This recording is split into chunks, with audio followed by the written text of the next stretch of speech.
Happy Friday, TGIF. This is First Take. Thanks for being with us. Alongside Skip Bayless and Stephen A. Smith, they're both in the house promptly.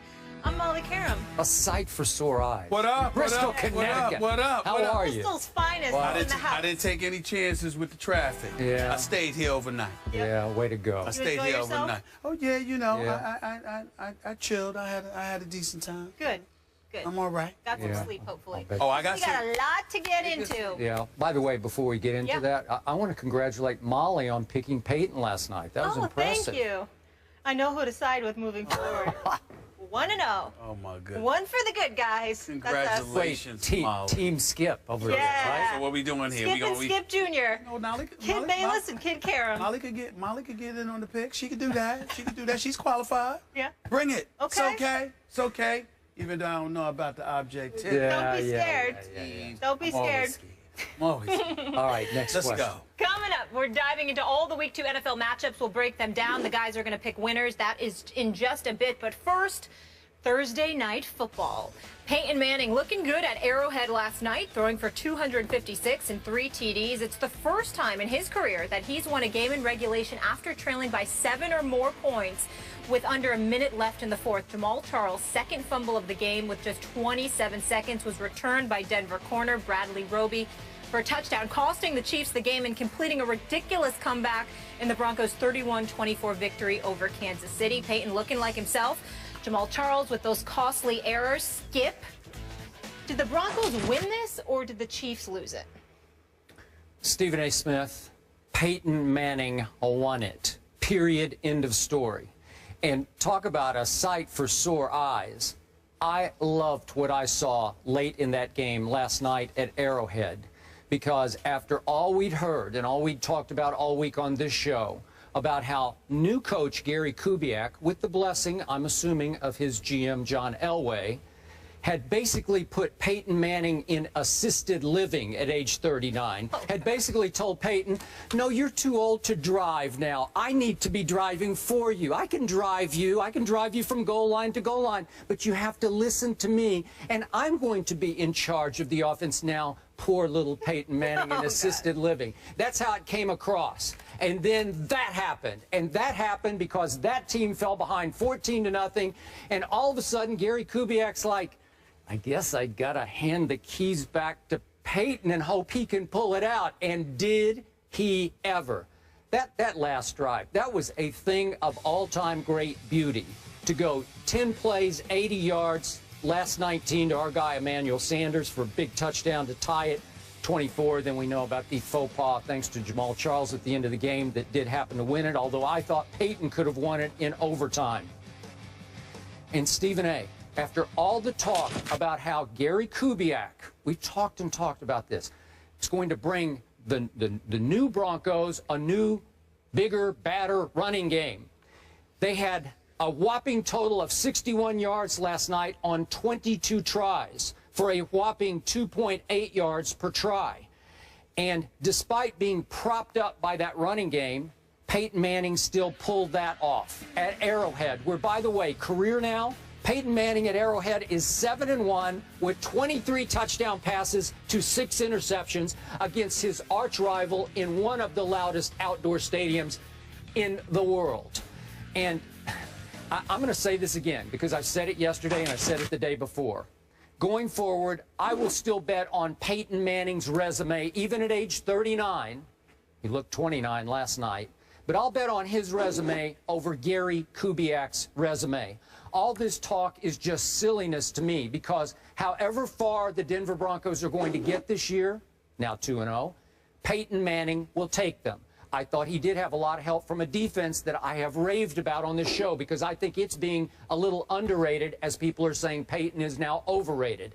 But with some help from his defense, Peyton Manning won that football game.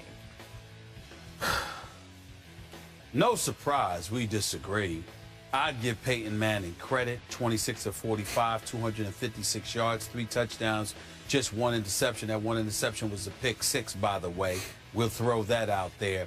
I'm talking about a Peyton Manning that has thrown for over 4,000 yards the last 3 seasons, that the season before last passed for over 5,400 yards through 55 touchdowns. Last year through 37 touchdowns. The last 3 years in Denver, he's had the #2 or the #1 ranked offense in the NFL. Okay. At this particular moment, they're ranked 16th. So when you sit there and you want to you mean in this season they're ranked 16th? So far. Well, they played the Baltimore Ravens. I understand all of that. Well, there's Peyton Manning. Yeah. And Peyton Manning has played a lot of elite teams over the last 3 years. It hasn't stopped him from doing his thing. Usually the problem has been with Denver's defense, which, by the way, is not a problem anymore. That defense for Denver is big time. It is legit. They are no joke, and Von Miller is a big-time brother right there. This boy can play, okay? And he goes out to get after the quarterback. Even DeMarcus Ware. I thought DeMarcus showed me some flashes DeMarcus Ware last showed night. up. Yeah. Showed up. Dallas, you know, he ain't finished. Let's just put it that way. Yep. Having said all of that, the reason why I would still say to you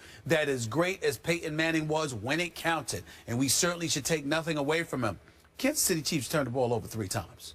I mean, they had 3 fumbles for crying out loud. But I mean, 4 five times. But because you had Alex Smith throwing a couple of interceptions, you had the 3 fumbles on the part of Kansas City, 2 by Jamal Charles, who I thought played lights out. Really actually felt sorry for him because the brother was running the football very well. It's just unfortunate that he ultimately, lost the ball. They said he was carrying it loosely. Roby pointed that out, that they saw him carrying the ball loosely all night long. So they knew that they would have an opportunity to get their hands on a football or punch the football out of his possession, and that's exactly what they did. But I'm going to sit there and say Kansas City lost it not just because of the turnovers, but yet again, what did they do with their receiving corps? And see, this really comes down to me. Jeremy Mack, 4 receptions. Kelsey, 4 receptions. O'Shaughnessy, 2 receptions. Thomas, 2 receptions. I'm just looking at them right now. Once again, no receiver caught a touchdown pass. Even in this case, tight ends or anybody else didn't catch a touchdown pass. You had Jamal Charles, you had Nile Davis. They ran for touchdowns. But in the end, there's something missing from this Kansas City offense. I thought that their defense played well, obviously kept them in the game, gave them leads. 2 scores by Denver were provided by, Kansas City turning the football over. So I say that to say that had a lot more to do with them losing last night's game than Peyton Manning's greatness. Not to take anything away from him, because when it counted, when money time arrived, he drove them right down the field, got the job done the way a Peyton Manning caliber player is expected to deliver the goods. So nobody's taking anything away from Peyton Manning. The problem is, had Kansas City simply not turned the ball over, they would have won this football game. They didn't beat them. They beat themselves more so than the Denver Broncos beat them on this particular night. We know Denver's the better team as far as I'm concerned because they got Peyton Manning on offense and they have that defense, whereas Kansas City has their defense and they've got Alex Smith on offense. I just don't see it. Once again, he's not bad. The guy has a winning record. I think his record right now as a starter is 40-18-2, okay, or 40-18-1 rather.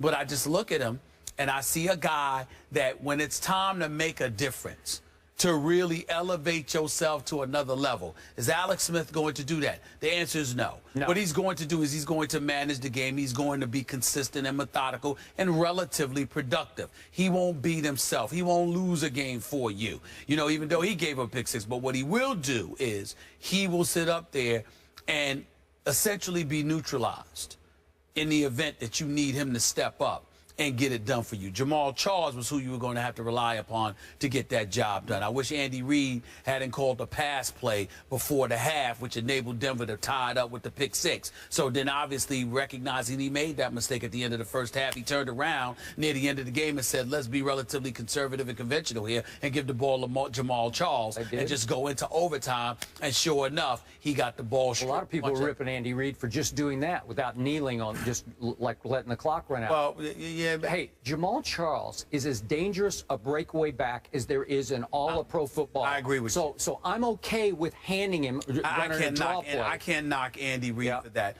What I can knock Andy Reid for is letting Alex Smith throw that pass. If you're going to throw a pass in that situation near the end of the first half, throw it downfield so even if it gets intercepted, the likelihood of it being returned for a pick 6 is null and void. he put himself in a position for Alex Smith to get caught out there like that. That's 7 points that it cost the Kansas City Chiefs, and I think they had a lot to do with them losing this game. Point of order. The reason I'm going to give Denver's defense more credit than I'm going to blame Kansas City for those 5 turnovers, I thought 4 of the 5 were forced errors by the defense, where they made a play to dislodge the football as opposed to just a poor pass or a careless fumble or whatever. Somebody just lost the ball. I thought Denver was attacking the football. I definitely think they were attacking the football, but I think that the reason why they were doing so is because, as Roby pointed out, he saw Jamal Charles carrying the football loosely all night long. In that case of the interception by Alex Smith, that is not a pass play you call in that situation, in my estimation. I think Denver was waiting for it, so I think those were 2 giveaways. Okay, here's my other issue with your critique. You cannot blame a team for losing that you don't think was good enough to win in the first place, because you're also telling me you're not sold on Kansas City. Yeah, but I picked them to win last night's game. Okay. So that does not apply to me. I picked them to win last night's game. Okay, I did not. All right, then. And I said yesterday in the first hour of the show, you were a little belated to come to the show yesterday, but in the first hour, I said that, once again, I'm not sold on these Chiefs as a big-time Super Bowl contending type football team, and it starts with that quarterback. I'm sure he's a nice guy. This is nothing personal against him. They were 0 for 7 on 3rd down at home against your arch rival. You're going to have a hard time winning the football game when you're 0 for 7, especially when you turn it over 5 times. But it all comes back to an Alex Smith, and you just said it. He's okay. Some days he's pretty good, and some days I've always he's felt not that way good about enough. Alex Smith, which is why I said, even though Joe Montana told me that there's no way on earth he would have let Alex Smith go, he would have kept him in San Francisco, even ahead of Colin Kaepernick. I certainly maybe if you surrounded him with an even better football team with better skill people, maybe better receivers. I don't know, but I still don't think so. I think the Chiefs are who I thought they were, and they're not as good as the Broncos, so I'm not going to blame them for not being as good as the Broncos in the end. Well, the other thing that I would point out about the Denver Broncos that none of us need to forget, Molly, Skip, C.J. Anderson and Ronnie Hillman, you need to have a better running game than what they gave you last night. 61 yards rushing. Well, I'm just saying that's a big, big deal, because we can sit there and talk all we want, but the less effectively they run the football, the more it puts pressure on Peyton Manning. And at this particular juncture of his career, regardless of how much everybody's raving about the resurrection of Peyton Manning because folks thought that he was dead, I certainly didn't think so, but there's something to worry about in terms of age, attrition, father time, etc. Peyton Manning went down a couple of times, but he wasn't even touched. He just sort of rushed, and it was like, he just went down. But that's just smart. I'm not. That's how you play till you're 39, right? You're not hearing my You give up to fight another day. You're not hearing my point. But I was drinking the Kool-Aid with the running game, too. That zone blocking scheme, we talked about it back in California. That was your first show. You brought it up. And they haven't run effectively at all. I thought that's what was going to happen. Absolutely right. And what I'm saying to you, Skip, is this. All I'm trying to point out, I'm not saying that Peyton Manning was not smart. I'm saying that if your running game doesn't give you any level of production, you're going to see a lot more of that, because you've got to get something from these guys. C.J. Anderson is too talented. I mean, this guy came out like a gangbuster remember last year on a Sunday night at Arrowhead? He ran these people out of their own building. That's right. Okay, and last night he goes 27 yards on 12 carries. 27 on 12 tries? Wow. Really? You've got to get more. Doesn't that even increase your respect for what Peyton pulled off last night? Sure it does. Sure it does. But I've never lost respect for Peyton Manning. You have to remember, the issue that we had with Peyton Manning was what was going on with him and Gary Kubiak. We did see some level of regression from the time that he got beat up by St. Louis last year, and then he incurred the hamstring injury. I think that's when it started. Yeah, but then a hamstring injury against San Diego. The issue with Peyton Manning was his health. It was not his game. But then when you combine questions about his health and age and father time with potential differences that may have been in existence with him and Gary Kubiak, now you've got a problem. So then, now you're coupling all of that with the absence of a productive running game.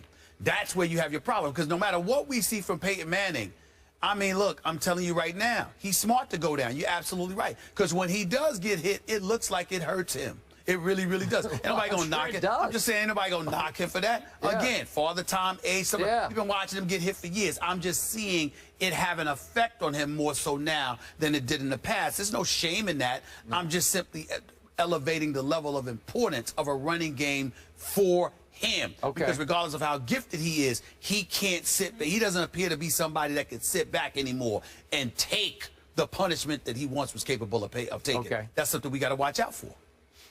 Coming up, I also want to hear where you guys think they'll end up if they'll go all the way to the playoffs, and we'll discuss the tension between potentially the quarterback. Well, we'd like to hear what you got to say about Kubiak. that too, Molly.